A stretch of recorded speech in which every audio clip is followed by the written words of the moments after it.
کل ہم نے آیت نمبر سورہ انبیاء کی 41 کمپلیٹ کر لی تھی، تیسرا رکوع۔ آج ہم 42 انشاءاللہ جو ہے وہ پڑھیں گے۔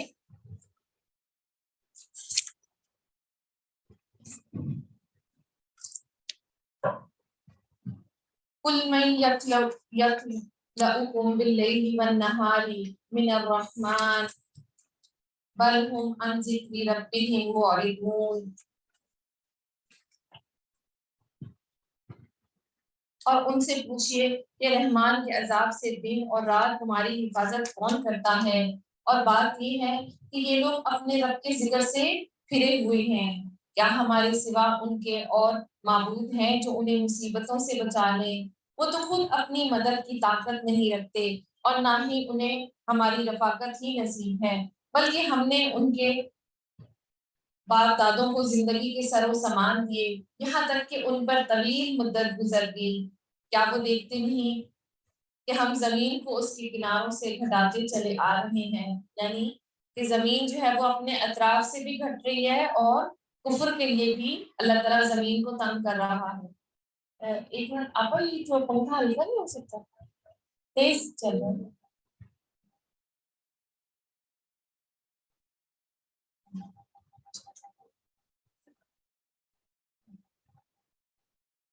اب کیا وہی غالب ہیں؟ کہہ دیجئے میں تمہیں اللہ کی وحی کے ساتھ آگاہ کر رہا ہوں، مگر بہرے لوگ بات نہیں سنتے جبکہ انہیں آگاہ کیا جاتا ہے۔ اگر انہیں تیرے رب کی کسی عذاب کا جھونکا بھی لگ جائے تو پکار اٹھیں کہ ہائے ہماری کم بختی، یقیناً ہم گناہ گار تھے۔ اور قیامت کے دن ہم لوگوں کے اعمال تولنے کے لیے میزان عدل قائم کریں گے اور پھر کسی پر ظلم نہ کیا جائے گا، اور اگر ایک ڈائی کے دانے برابر بھی عمل ہوگا ہم اسے ضرور حاصل کریں گے اور ہم کافی ہیں حساب کرنے والے۔ آپ صلی اللہ علیہ وسلم نے فرمایا، حدیث میں آتا ہے کہ کیا خوب ہیں پانچ چیزیں اور میزان عمل میں کتنی بھاری ہیں، لا الہ الا اللہ، اللہ اکبر، سبحان اللہ، الحمدللہ، اور وہ نیک اولاد جو فوت ہو جائے تو اس کے ماں باپ اجر کی نیت سے اس پر صبر کریں۔ اور اسی طرح حدیث میں آتا ہے کہ نبی صلی اللہ علیہ وسلم نے یعنی کچھ اعمال میں ہم ایسی چیزیں کرتے ہیں جو ہمیں لگتا ہے کہ وہ حقیر ہیں، لیکن ان کا بھی جو ہے نا ان کو بھی تولا جائے گا۔ جیسے نبی صلی اللہ علیہ وسلم نے فرمایا، جس شخص نے اللہ پر ایمان کے ساتھ اور اس کے وعدے ثواب کو جانتے ہوئے اس کی راہ میں گھوڑا وقف کیا، اس گھوڑے کا جی بھر کے کھانا پینا، اس کا پیشاب اور اس کی نیند سب قیامت کے دن اس کے ترازو میں ہوں گے، یعنی اس کی ہر چیز جو ہے نا وہ تولی جائے گی، کھانا پینا، پیشاب اور اس کا پخانا بھی۔ اور ایون کہ اب ہم جیسے گھوڑے تو نہیں، ہم گاڑی وغیرہ وہ کرتے ہیں تو آپ دیکھیں کہ گاڑی کا پیٹرول، اس کا خرچہ، اس کی مینٹیننس، اس کا آنا جانا، وہ سب نامہ اعمال میں تولا جائے گا۔ اللہ تعالیٰ ہمارے جو ہے نا ہمیں بہترین عمل کرنے والا بنا دے اور ہمارے نامہ اعمال میں اضافہ فرما دے۔ اور یہ بالکل سچ ہے، ہم نے موسیٰ اور ہارون کو فیصلے کرنے والی اور پرہیزگار کے لیے باز و نصیحت والی نورانی کتاب عطا فرمائی، وہ لوگ جو اپنے رب سے بن دیکھے خوف کھاتے ہیں۔ اور آپ دیکھیں یہاں پہ میں کل ہائی لائٹ کر رہی تھی، الذین یخشون ربہم بالغیب وہم من الساعۃ مشفقون، کہ کیا آپ کو پتا ہے کہ اللہ تعالیٰ کو کسی نے دیکھا ہے؟ جیسے کہ کچھ لوگ کہتے ہیں نا حضرت آدم علیہ السلام جنت میں تھے، شیطان جنت میں تھا، فرشتے ہیں، اللہ تعالیٰ ان سے کلام کرتا ہے، جب موسیٰ علیہ السلام سے کلام کرتا ہے، تو اللہ تعالیٰ کو کسی نے بھی نہیں دیکھا۔ اور اسی طرح واقعہ معراج میں کچھ لوگ کہتے ہیں کہ اللہ تعالیٰ نے نبی صلی اللہ علیہ وسلم کو دیدار کرایا، وہ حجاب جو تھا وہ ہٹ گیا۔ تو یہاں پہ اللہ جو ہے وہ اس کو بالغیبی بغیر دیکھے کرتے ہیں، کیونکہ اللہ جو ہے وہ غیب میں ہے نا، ہم اپنے ادراک سے اس کو سمجھ نہیں سکتے، تو اللہ تعالیٰ کو کسی نے بھی نہیں دیکھا۔ اور پھر جو اہل جنت ہوں گے جب قیامت قائم ہوگی پھر اللہ تعالیٰ اپنا دیدار سب کو کرائیں گے، ورنہ اگر کسی نے اللہ کو دیکھا ہوتا تو وہ نبی اپنی قوم کو ٹھیک ٹھیک بتا دیتا کہ اللہ ایسا ہے، ٹھیک ہے؟ تو یہاں پہ اللہ تعالیٰ کو کسی نے بھی نہیں دیکھا۔ تو وہ لوگ جو اللہ کو بغیر دیکھے کرتے ہیں، قیامت کے تصور سے کانپتے رہتے ہیں، اور یہ نصیحت والا قرآن بھی ہم نے نازل فرمایا، کیا پھر بھی تم اس کے منکر ہو؟ اور یقیناً ہم نے اس سے پہلے ابراہیم کو اس کی سمجھ بوجھ بخشی تھی، اور ہم اس کے احوال سے بخوبی واقف تھے، جبکہ اس نے اپنے باپ سے اپنی قوم سے کہا کہ یہ مورتیاں جن کے تم مجاور بن بیٹھے ہو کیا ہیں؟ سب نے جواب دیا، ہم نے اپنے باپ دادا کو انہی کی عبادت کرتے ہوئے پایا۔ آپ نے فرمایا، یعنی حضرت ابراہیم علیہ السلام نے، اور پھر تم اور تمہارے باپ دادا یعنی سبھی کھلی گمراہی میں مبتلا ہیں۔ کہنے لگے، کیا آپ ہمارے پاس سچ مچ حق لائے ہیں یا تم مذاق کر رہی ہیں؟ آپ نے فرمایا، در حقیقت تم سب کا پروردگار تو وہ ہے جو ہمارے آسمان اور زمین کا مالک ہے، یعنی حضرت ابراہیم علیہ السلام اپنی قوم کو نصیحت کر رہے ہیں۔ وہ زمین اور آسمان کا مالک ہے جس نے انہیں پیدا کیا، میں تو اسی بات کا گواہ اور قائل ہوں، اور اللہ کی قسم ہے تمہارے معبودوں کے ساتھ جب تم علیحدہ پیٹ پھیر کر چل دو گے ایک چال چلوں گا، یعنی جب ان کے بتوں کو یعنی توڑ ڈالا تھا۔ ایک منٹ میں حجاب نا تھوڑا سا ٹائٹ ہے۔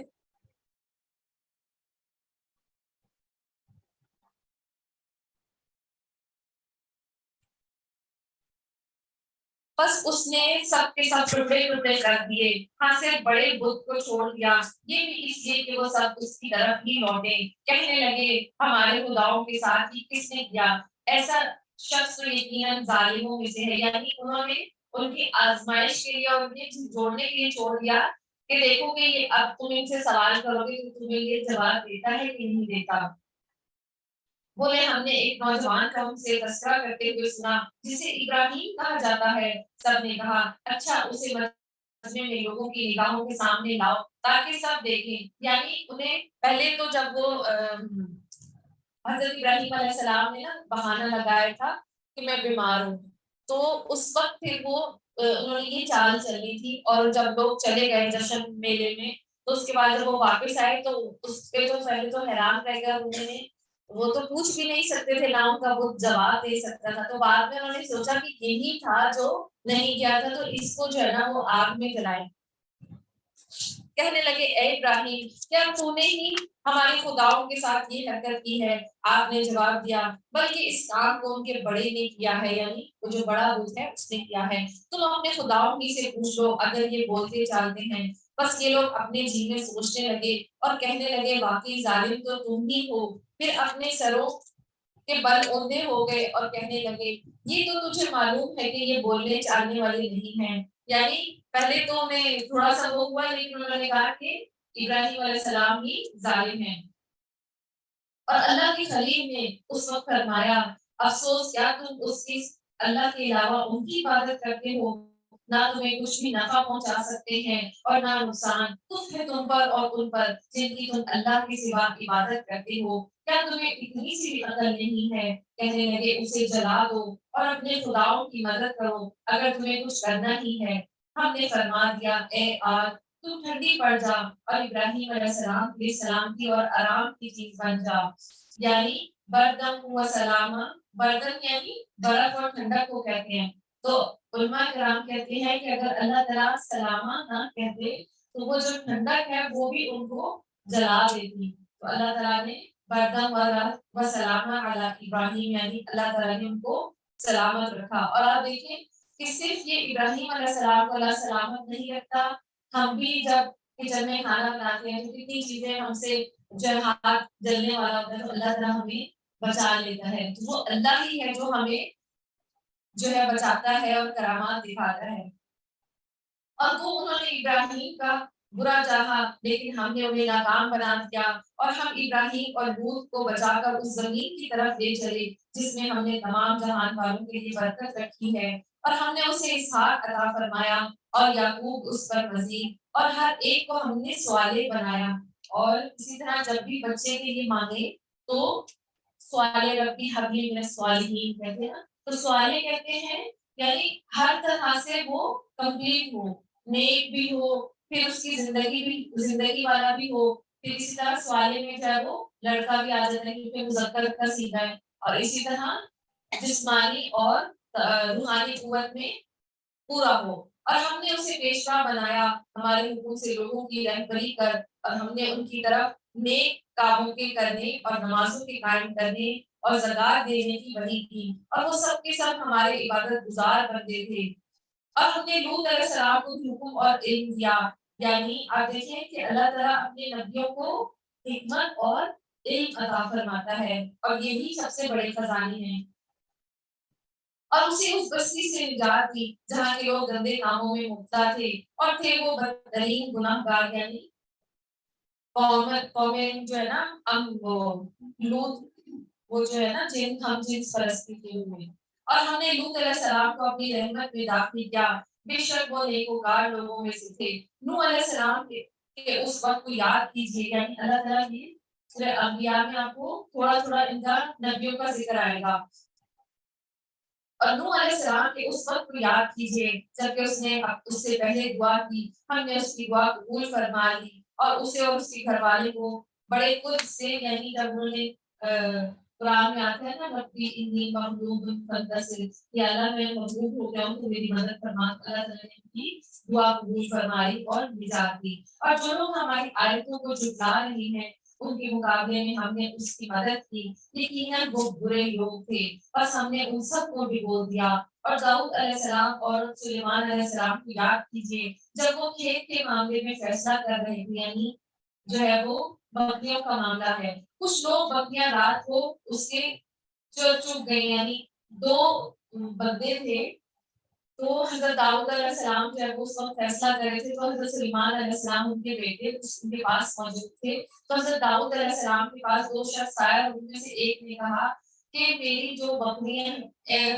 دوسرے والے کی بکریاں ہیں اس نے میرے کھیت میں تباہی کر دی ہے، تو انہوں نے کہا کہ اچھا یہ جو بکریاں ہیں نا یہ تم لے لو، اور معاملہ ختم ہو گیا۔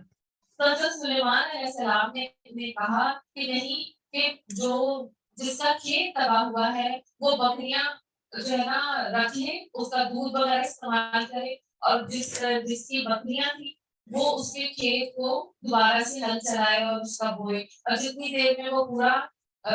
بن جائے گا، تیار ہو جائے گی فصل، تو جو بکریاں ہیں پھر وہ بکریوں والوں کو واپس کر دی۔ ٹھیک ہے آپ، یعنی جو ہے وہ جب تک اس کا اجرت پوری نہیں ہو جاتی، اس کا فصل پوری نہیں ہو جاتی، تو جو بکری ہے وہ کھیت والا رکھے گا، ٹھیک ہے۔ اور داؤد اور سلیمان کو یاد کیجیے جب وہ کھیت کے معاملے میں فیصلہ کر رہے تھے، کچھ لوگوں کی بکریاں رات کو اس میں چر چک گئی تھی، اور ان کے فیصلے میں ہم موجود تھے، ہم نے اس کا صحیح فیصلہ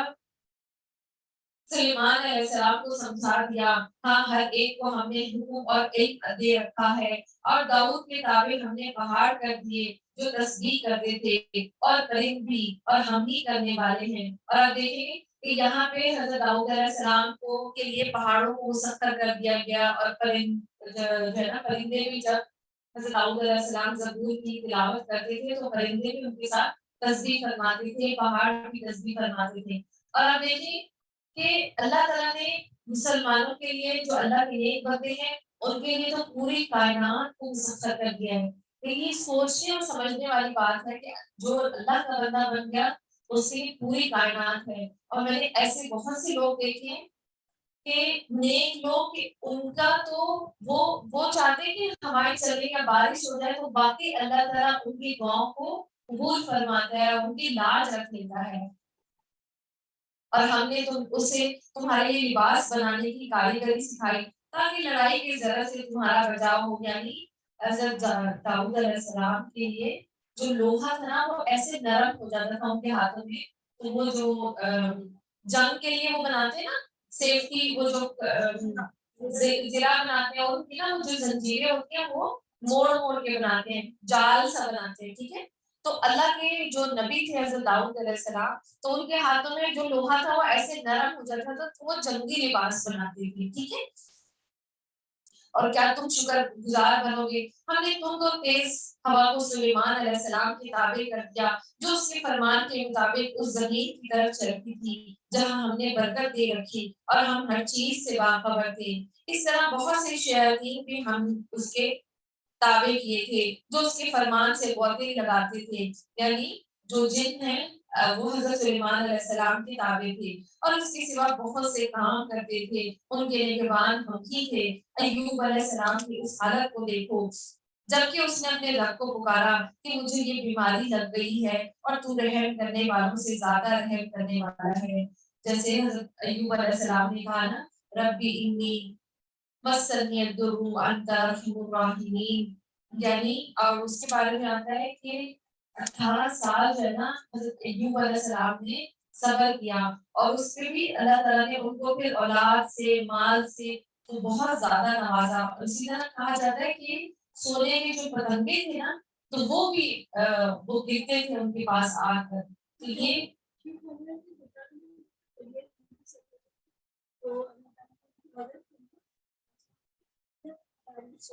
جی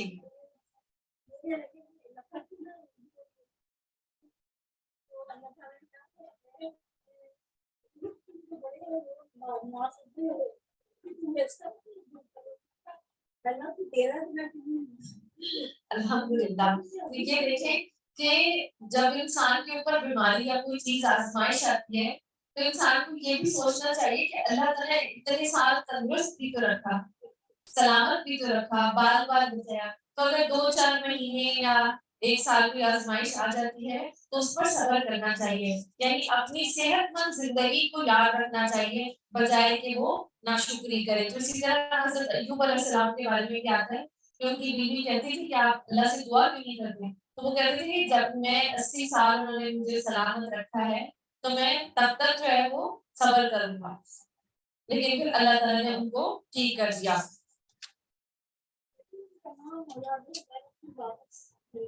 جی، وہ کہا جاتا ہے کہ جو حضرت ایوب علیہ السلام کے جو وہ تھی نا بچے وغیرہ، وہ شاید مر گئے تھے یا چلے گئے تھے، ایسے ہی ہے، اور ان کی بیوی بھی جو ہے وہ گھروں کے کام کرتی تھی اور اتنا فاقہ کشی تھی کہ لوگوں کے گھروں میں کام کرتی تھی۔ اس پہ بھی پھر کوئی حدیث میں آتا ہے کہ وہ انہوں نے کوئی غصہ کیا، اس کے بعد اللہ تعالیٰ نے ان کو پھر بتایا کہ آپ جھاڑو کے دن کے لے لیں اور اس سے اس طرح کریں۔ تو اللہ تعالیٰ جو ہے وہ ہمیں بھی صبر کرنے والا بنائے، اور اللہ تعالیٰ رحم کرنے والا ہے۔ اور ہم نے اس کی سن لی اور جو دکھ اسے تھا اسے دور کر دیا اور اس کو اہل و عیال عطا فرما دیے، بلکہ اپنی خاص مہربانی سے ان کے ساتھ ویسے ہی اور برتاؤ کیا تاکہ سچے بندوں کے لیے سبب نصیحت ہو۔ اور آپ دیکھیں جب بھی آپ کے اوپر کوئی پریشانی آئے تو اپنے نبیوں کو یاد کریں کہ اللہ تعالیٰ نے انہیں کس طرح آزمایا کہ توڑ دیے گئے، اور اسی طرح سلف صالحین صحابہ کرام ان کے لگتے جگر ان کے سامنے جو ہے نا وہ شہید ہو جاتے تھے۔ تو اس اور نبی صلی اللہ علیہ وسلم کی جو ہے نا وہ تمام جو ہے وہ بیٹیاں ان کے بیٹے ان کے سامنے ہی جو ہے نا وہ اللہ تعالیٰ نے ان سے لے لیے، اور سب سے بڑھ کر حضرت خدیجہ، وہ ابو طالب اور حضرت ان کے دادا، پھر ماں، پھر باپ، یعنی اللہ تعالیٰ جب پسندیدہ چیز لے لیتا ہے تو اللہ چاہتا ہے کہ بندوں سے نکل کر اللہ سے انسان محبت کرے، کیونکہ جب ہم دوسروں کی محبت میں اتنے زیادہ مگن ہو جاتے ہیں نا تو پھر ہم اللہ کو بھول جاتے ہیں۔ تو جب ہم اللہ تعالیٰ وہ چیز لے لیتا ہے جس سے ہم محبت کرتے ہیں تو اس کا مطلب یہ ہے کہ ہم اللہ سے جڑ جائیں سب کو چھوڑ کر، تو پھر اللہ تعالیٰ جو نیک بندے ہوتے ہیں تو اللہ تعالیٰ ان کو جنت میں پھر وہ ساری چیزیں واپس کر دے گا جو اللہ تعالیٰ نے دی ہے۔ اور اسماعیل اور ادریس اور ذوالفقل یہ سب صابر لوگ تھے، یعنی اللہ تعالیٰ نیک لوگوں کو کیا چیزیں دیتا ہے؟ علم اور حکمت اور صبر دیتا ہے، تو اللہ سے صبر بھی مانگنا چاہیے۔ اور ہم انہیں اپنی رحمت میں داخل کر لیا۔ یہ سب لوگ نیک تھے، مچھلی والے کو یاد کرو جب وہ غصے سے چل گیا اور خیال کیا کہ ہم اسے نہ پکڑ سکے، یعنی حضرت یونس علیہ السلام جب اللہ کی وحی آنے سے پہلے وہ وہاں سے نکل گئے تھے۔ بالآخر وہ اندھیروں کے اندر سے پکار اٹھا کہ الہی تیرے سوا کوئی معبود نہیں ہے۔ یہ برزنتون جو ہے نا وہ مچھلی والے یعنی حضرت یونس علیہ السلام ہیں، اور وہ پکار اٹھے یا الہ تیرے سوا کوئی عبادت کی لائق نہیں، تو پاک ہے، بے شک میں ہی ظالموں میں سے ہو گیا۔ اور اسی طرح کہا جاتا ہے، حدیث میں آتا ہے کہ اللہ کے نبی صلی اللہ علیہ وسلم نے فرمایا، حدیث کا مفہوم ہے کہ جو یہ دعا پڑھ کے اللہ سے دعا مانگتا ہے تو اللہ اس کی دعا ضرور قبول کرتا ہے۔ لا الہ الا انت سبحانک انی کنت من الظالمین، بے شک میں ہی ظالموں میں سے ہوں۔ تو ہم نے اس کی پکار سن لی اور اسے غم سے نجات دے دی۔ اور آپ دیکھیں کہ اللہ تعالیٰ ہی اپنے بندے کو یہ کلمات سکھاتا ہے، معافی کے کلمات اللہ ہی سکھاتا ہے۔ ویسے حضرت آدم علیہ السلام کو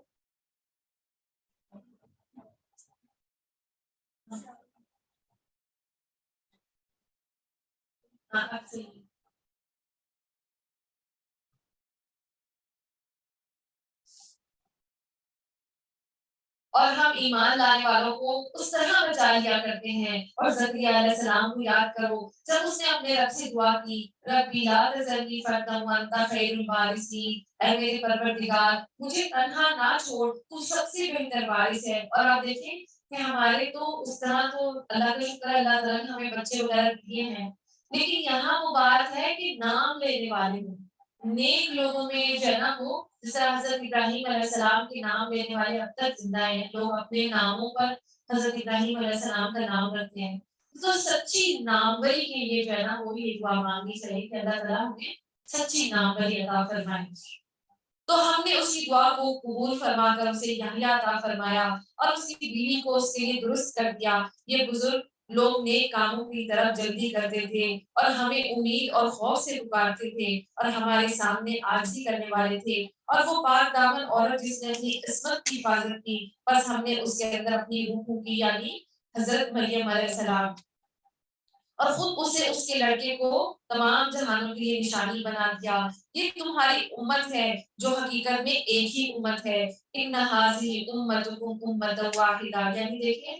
کہ پہلے بھی میں نے بتایا تھا کہ جو دین ہے نا، دین فطرت، وہ ایک ہی ہے۔ شریعتیں جو ہے وہ مختلف آئی ہیں، طور طریقہ مختلف آیا، لیکن اللہ کے جو ابھی پچھلے بھی دنوں ہم نے سبق پڑھا تھا کہ جو ہے نا وہ اللہ کے نبی جو دعویٰ کرتے تھے کہ اللہ کو ایک مانو اور آخرت سے ڈر جاؤ اور میں اللہ کا نبی ہوں، میں اجرت نہیں لیتا، یعنی تمام پیغام جو تھے وہ وحدانیت کا ایک ہی تھا۔ تو یہاں پہ بھی جی ہمارے جو عقیدہ ہے نا، عقیدہ توحید، وہ شروع سے ایک ہی رہا ہے، ٹھیک ہے، تو یہ دین جو ہے وہ ایک ہی رہا ہے۔ وَأَنَا رَبُّكُمْ فَاعْبُدُونِ، اور تم سب کا پروردگار ہوں، بس تم میری ہی عبادت کرو۔ مگر لوگوں نے آپس میں اپنے دین میں فرقے بندیاں کر لی، سب کے سب ہمارے ہی طرف لوٹنے والے ہیں۔ اور آپ دیکھیں کہ پہلے کے دور میں بھی لوگوں نے جب وہ عیسائیت اور نصرانیت اور یہ جو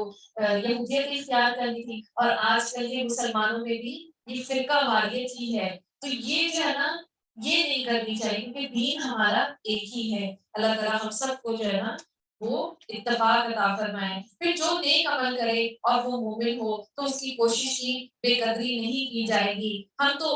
اس کے لکھنے والے ہیں، اور جس بستی کو ہم نے ہلاک کر دیا اس پر لازم ہے کہ وہاں کے لوگ پلٹ کر نہیں آئیں گے، یہاں تک کہ یاجوج ماجوج کھول دیے جائیں اور وہ ہر بلندی سے دوڑتے ہوئے آئیں گے۔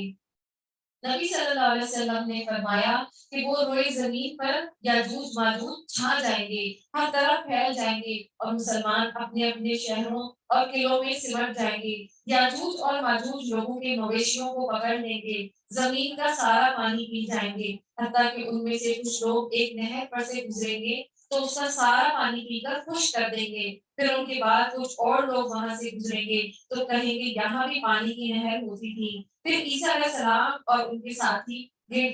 گڑا کر دعا کریں گے تو یاجوج ماجوج پر ان کی گردنوں میں کیڑے کا عذاب نازل کر دیا جائے گا، تو وہ سب ایک انسان کے مرنے کی طرح سارے اکٹھے ہی مر جائیں گے اور پھر زمین میں انتہائی گندگی اور بدبو پھیل جائے گی۔ تو اللہ تعالیٰ لمبی گردنوں والے فرشتے بھیجیں گے جو اٹھا کر انہیں جہاں اللہ چاہے گا وہاں پھینک دیں گے، پھر ایسی بارش بھیجے گا جس سے کوئی گھر اینٹوں کا ہو یا اون کا، اس سے کوئی اوٹ نہیں ہوگی، یعنی ہر جگہ بارش ہوگی اور زمین دھو کر شیشے کی طرح صاف چھوڑ دی جائے گی۔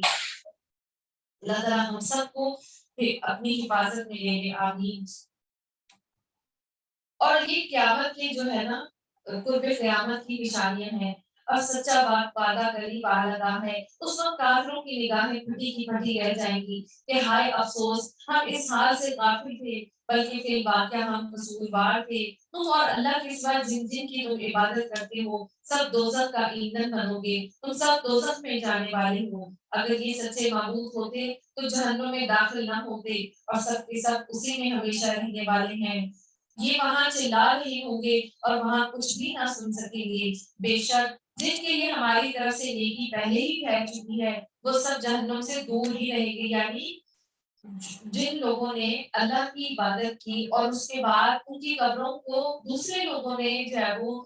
مزار بنا لیا اور ان کی عبادت کرنے لگ گئے، تو اللہ تعالیٰ ان نیک لوگوں کے ساتھ جو ہے وہ نیکی کا ایک معاملہ کرے گا۔ اسی طرح کہا جاتا ہے حضرت عیسیٰ علیہ السلام کے ساتھ بھی، کیونکہ انہوں نے اللہ سے جوڑا تھا، اپنے آپ سے نہیں جوڑا تھا۔ تو جیسے کافی لوگ پوچھتے ہیں نا کہ اچھا ہم جن کی عبادت کرتے ہیں تو وہ کہا جاتا ہے نا کہ معبود بھی اور جو عبادت کرتے ہیں وہ بھی جہنم میں جائیں گے، تو یہاں نیک لوگوں کے ساتھ وہ معاملہ نہیں ہوگا۔ اور اسی طرح جو لوگ فوت ہو جاتے ہیں تو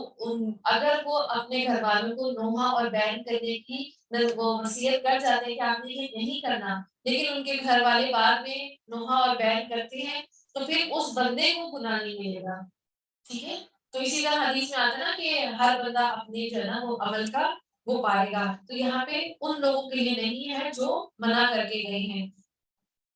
اور وہ تو دوزخ کی آہٹ نہ سنیں گے، نہ اپنی منفاتی چیزوں میں ہمیشہ رہنے والے ہیں، وہ بڑی گھبراہٹ بھی انہیں رنگین نہ کر سکے گی، اور فرشتے انہیں ہاتھوں ہاتھ لے لیں گے۔ یہی تمہارا دن ہے جس کا تم وعدہ کیے جا رہی ہو، جس دن ہم آسمان کو یوں لپیٹ لیں گے جیسے تمہار میں اوراق لپیٹ لیے جاتے ہیں، جیسے آسمان کو جیسے ہم پیج کو فولڈ کر دیتے ہیں نا، تو اللہ تعالیٰ ایسے آسمان کو لپیٹ لیں گے، جیسے ہم نے پہلی دفعہ پیدائش کی اس طرح دوبارہ پیدا کر دیں گے۔ یہ ہمارے ذمہ وعدہ ہے اور ہم اسے ضرور ہی کر رہیں گے۔ یقیناً ہم زبور میں پند و نصیحت کے بعد یہ لکھ چکے ہیں کہ زمین کے وارث ہمارے سوالے بندے ہی ہوں گے، یعنی دیکھیں کہ اللہ تعالیٰ جو برے لوگ ہوتے ہیں، ظالم لوگ ہوتے ہیں، تو اللہ ان کو ختم کر دیتا ہے، تو پھر جو سوالے لوگ ہوتے ہیں پھر وہی وارث بن جاتے ہیں۔ عبادت گزار بندوں کے لیے تو یقیناً ایک بڑا پیغام ہے، اور ہم نے آپ کو تمام جہان والوں کے لیے رحمت بنا کر بھیجا۔ وما ارسلناک الا رحمۃ للعالمین، یعنی جو نبی صلی اللہ علیہ وسلم ہے تمام کائنات کے لیے رحمت بنا کر بھیجے گئے ہیں۔ اور کہہ دیجئے میرے پاس تو وحی کی جاتی ہے کہ تم سب کا معبود ایک ہی ہے، تو کیا تم بھی اس کی فرما برداری کرنے والے ہو؟ بس اگر یہ منہ موڑ لیں تو کہہ دیجئے کہ میں نے تمہیں یکساں طور پر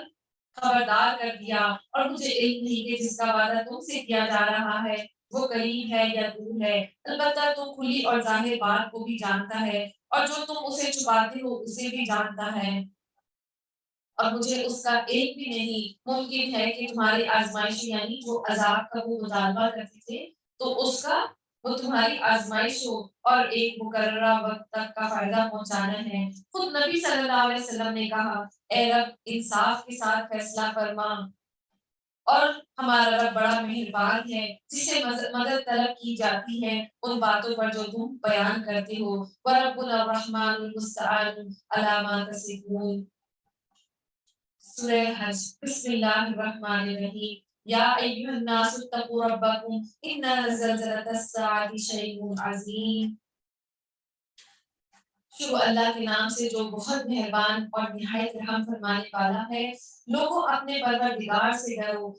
بلا شبہ قیامت کا زلزلہ بہت بڑی چیز ہے۔ جس دن تم اسے دیکھ لو گے ہر دودھ پلانے والی اپنے دودھ پلاتے بچے کو بھول جائے گی، اور تمام حمل والیاں اپنے حمل گرا دیں گی، اور دیکھ لے گا کہ لوگ مدہوش دکھائی دیں گے، حالانکہ وہ نشے کی حالت میں نہیں ہوں گے، لیکن اللہ کا عذاب بڑا ہی سخت ہے۔ یعنی کہا جاتا ہے کہ آپ دیکھیں کہ جو مس کیریجز ہوتے ہیں تو وہ اچانک کبھی کبھار ایسا ہوتا ہے نا کہ ڈاکٹر پوچھتے ہیں کہ بھائی آپ کو کیا ہوا، تو جیسے کوئی کہتے ہیں ایک دم مجھے ٹینشن ہو گئی، بس میں نے یہ کیا تھا تو وہ مس کیریج ہو گیا، یعنی ذرا ذرا سی ٹینشن سے آپ کو مس کیریج ہو جاتا ہے، تو وہاں میں بھی یہی معاملہ ہوگا کہ جو حمل والی ہوگی تو وہ اتنی خوفناکی اور ہولناکی ہوگی کہ ان کا حمل ضائع ہو جائے گا۔ اور اسی طرح جو دودھ پلانے والی ہیں، تو جو مائیں اپنے بچوں سے کتنی انسیت رکھتی ہیں اور اتنی محبت رکھتی ہیں، جیسے ہی وہ روتا ہے فوراً اپنے سینے سے لگا دیتی ہیں، لیکن وہاں پہ وہ اپنے بچوں کو بھی بھول جائیں گی، یعنی اس وقت ایسا عالم ہوگا۔ اور اسی طرح کہا جاتا ہے، حدیث کا مفہوم ہے کہ حضرت آدم علیہ السلام کو اپنی ذریت سے 999 جو ہے وہ اللہ تعالیٰ جہنم میں ڈال دیں گے۔ اور یہ بات سن کر، یعنی جب یہ کہا جائے گا نا کہ 1000 میں سے حضرت آدم علیہ السلام کی 1000 اولاد میں سے 999 جو ہے وہ جہنم میں ڈالے جائیں گے، تو یہ بات سن کر جو ہے وہ یہ سب جو ہے نا، جو اونٹ وہ ہے وہ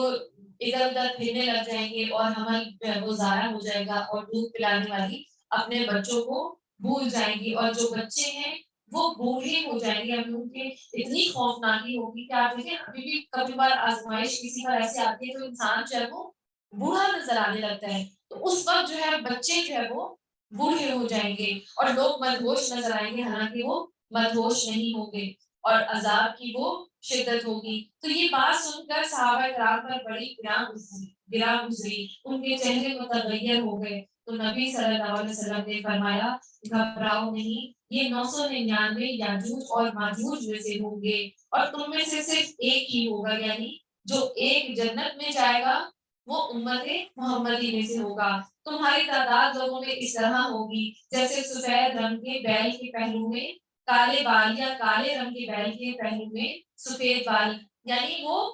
بالکل ہی نہ ہونے کے برابر ہوگا نا، کالا بیل ہے تو اس کے اندر ایک سفید بال کو تلاش کرنا کتنی ناممکن سی بات ہے، تو یہ اس طرح معاملہ ہوگا۔ پھر آپ صلی اللہ علیہ وسلم نے فرمایا مجھے امید ہے اہل جنت میں تم چوتھائی ہوگے، یعنی اگر 4 حصے کر لیے جائیں تو امت محمدی جو ہے وہ 1/4 ہوں گے، پھر اس کے بعد فرمایا کہ 1/3 ہوں گے، پھر اس کے بعد فرمایا کہ نصف ہوں گے، جسے سن کر صحابہ بطور نصرت اللہ اکبر کا نعرہ بلند کیا۔ اللہ تعالیٰ ہمیں بھی جنت میں شامل کر لے اور انہی لوگوں میں شامل کر لے، آمین۔